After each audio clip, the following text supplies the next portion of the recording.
you keep saying that we told you this is coming, we told you this is coming, we were screaming at the top of our lungs, now you got to fuck around and find out. What you don't understand is the way that TikTok works and any social media works. The FYP is made up, it's an algorithm that keeps showing you stuff that you interact with. So just because you're posting something doesn't mean that I see what you're posting, because it's not the stuff that I'm interacting with. You smell that? I smell shit. It smells like bullshit to me. Don't blame the algorithm. Blame yourself, because you're a grown adult. You are too damn old and too damn grown. It is your civic duty to understand who's running for the highest office of the land and what their platform is. Number two, since we talk about the algorithm, what the hell was you liking on your For You page to where only thing that you saw was conservative talking points? So were you watching Nick Fuertes?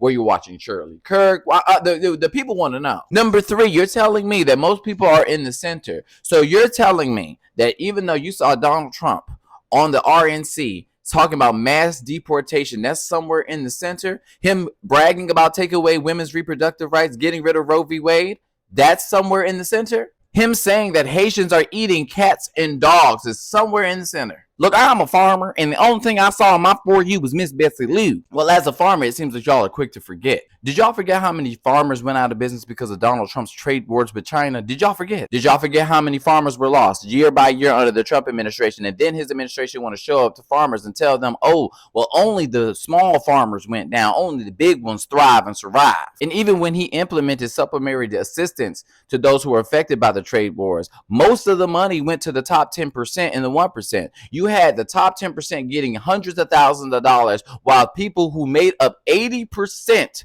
of the farm industry, meaning the lower end, they only got like checks for $5,000. So please miss me with that. If your ass can be on TikTok, then you can easily be on Google. I believe wholeheartedly that you're gaslighting. How can you sit here and say that you're going to vote for somebody, but you never watched not one of his rallies? The man talked about terrorists. He talked about mass deportation. He talked about dismantling the Department of Education. So please, I don't believe you. I believe you, along with the Trump voter regretters, don't really regret shit. I think that you believe that it was only going to impact people of color, and now you are fucking around and you are finding out. And before I bring this final receipt, let me say this. I believe that people like you are preying on the empathy and the humanity of people like me trying to reach across the aisles, trying to get some help when you didn't give a fuck about us to begin with, because you thought that Trump was going to get in office and the first person that was going to be impacted were people of color.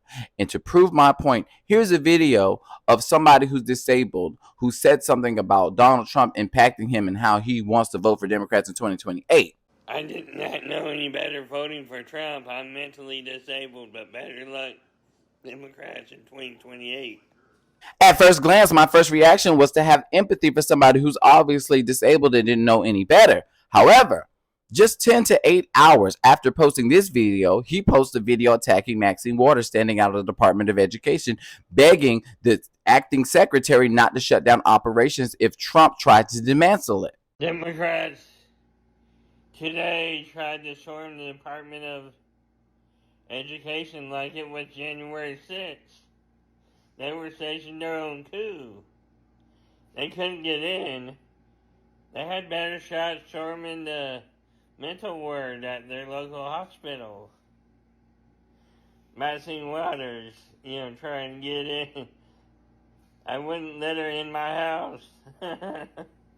So yeah, these people are playing in our faces and are preying on our empathy. Don't fall for it.